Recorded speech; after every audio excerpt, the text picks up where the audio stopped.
Mabuhay! I am Roxoe Baeyens, the eco-angel of the Philippines. 23 years old, I am a performing artist by profession and a proud daughter of an environmentalist. Growing up, I learned to find power in my voice, and my mom always tells me that life isn't weighed on what you have, but what you are willing to give.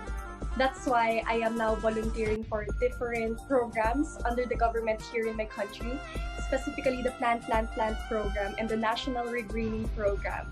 I chose my advocacy, urban gardening, and agriculture because mostly amidst this pandemic, this could provide food security, it could provide livelihood through sustainability, and of course, regreen Mother Earth. I also have a soft spot for animals, that's why I have adopted pets, and this is what motivated me to start my Straight from the Heart program, where I feed strays and pets in need. With all these causes, I constantly remind myself that I could do anything I set my mind and heart to, and that's why I'm here today. Thank you. Hi, Miss Philippines. Very nice Hello. meeting you. Nice Hi. to meet you.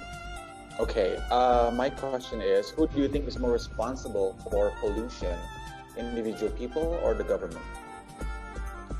I think it's both because all the people has done detrimental actions to the environment and we have to be honest about that. So it's all about working in solidarity and having collective efforts, whether it be the government or the people. We all have a responsibility and a role to play. And they said by 2030, our actions are already irreversible. So I just hope we work in unity to preserve Mother Earth. After all, there is no planet B.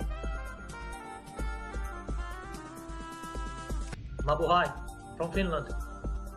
Mabuhay. I have been to Philippines. I think it was 8 years ago. We planted trees in Manila and also in Iligan City. And actually, we have a tree planting program there at the moment. We plant mangroves there. But my question is also about tree planting. Do you have this? Do you have this environmental law in the Philippines that every student have to plant some trees before they graduate? And how could you promote tree planting activities in Philippines?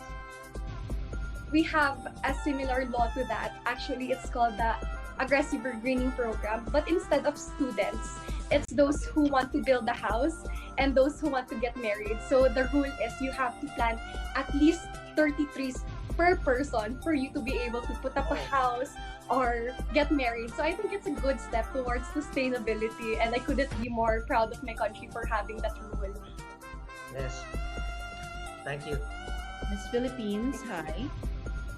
What is your greatest contribution in flattening the curve in Baguio City? And do you think you can use a platform where you can tell the world what you've done? Because Baguio City is known to be the first city in the Philippines that has flattened the curve of the pandemic of coronavirus pandemic. So, what was your greatest contribution, and do you think you can use that platform or your platform to tell the world that it is effective?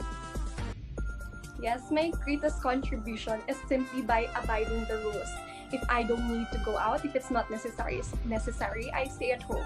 I wear the mask properly and all those precautions, maintain social distancing. Because that's all the steps that we need. We just have to follow what the government tells us.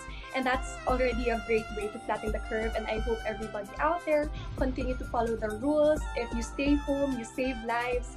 And we could battle this coronavirus in solidarity. And we are allowed to go back now to our jobs, not because it is safe, but because livelihood is important. So everybody, do not put your guards down. We still are battling the COVID-19 virus. Thank you. Thank All you. right, Roxy, now that everyone is, a lot of the provinces in the country are slowly opening up their borders for tourism because, tourism is really the backbone of the Philippine economy. What is one country, what is one location that you want to share with your co-candidates who could have been here in the country if Miss Earth 2020 would have been here in the Philippines? What is one place that you want to share with them, even virtually, for them to see the beauty of the Philippines? Except for Baguio and Manila.